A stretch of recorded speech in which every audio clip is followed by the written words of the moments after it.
Donc on se trouve dans la cabine de projection, c'est une régie théâtre à l'origine. Il fait une chaleur mortelle, mais les projectionnistes sont un peu habitués à ce climat-là, on va dire. Juste avant le festival, il y a eu les moments de test de projection. C'est toujours un moment difficile parce que sur grand écran, on se rend compte des petits défauts qu'il y a sur les fichiers. Il faut réagir très très vite. Ça a été difficile. C'est particulièrement difficile avec une nouvelle technologie là sur le numérique. Mais là, ça va. On est bien parti. Ça marche. Je me sens encore un peu stressée en fait, mais j'ai hâte. J'ai super hâte. Il y a un mélange d'euphorie et d'angoisse qui crée une espèce d'équilibre en fait qui fonctionne plutôt bien. Alors le travail il commence en avril, je lance l'appel à films à toutes les écoles du monde qui sont dans notre fichier, ça correspond à... Je crois que je dois avoir à peu près 1500 contacts à l'international, donc ils reçoivent l'appel à films en avril et ils ont jusqu'au 15 juillet pour envoyer leurs films. Donc nous on commence à visionner en mai à peu près, sachant que le gros du travail se fait en juillet-août puisque tout le monde attend toujours la dernière minute pour envoyer son film. Autour de moi il y a 14 personnes, on est 15 dans le comité de sélection et on voit... La règle c'est de voir 240 films en fait, mais on dépasse parce qu'il faut tous les voir. On en a reçu 1343 cette année. Et chaque film est visionné au moins 3 fois.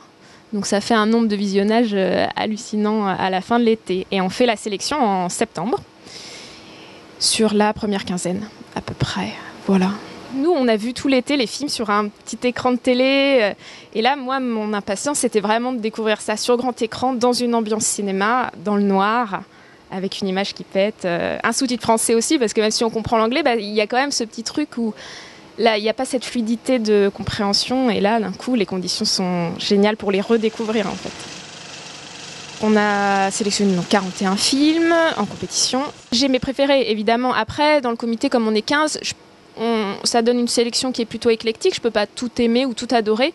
Je trouve que ce qui les rassemble tous, c'est quand même une exigence de qualité, qu'elle soit narrative sur le niveau du scénario ou formelle.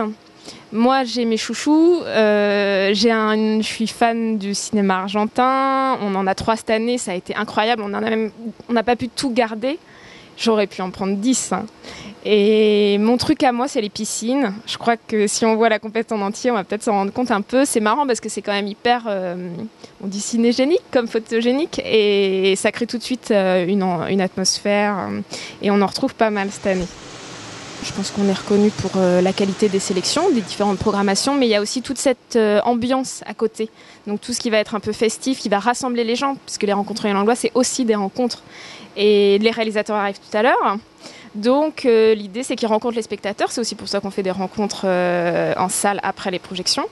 Et on les emmène en bar, on va faire la fête vendredi.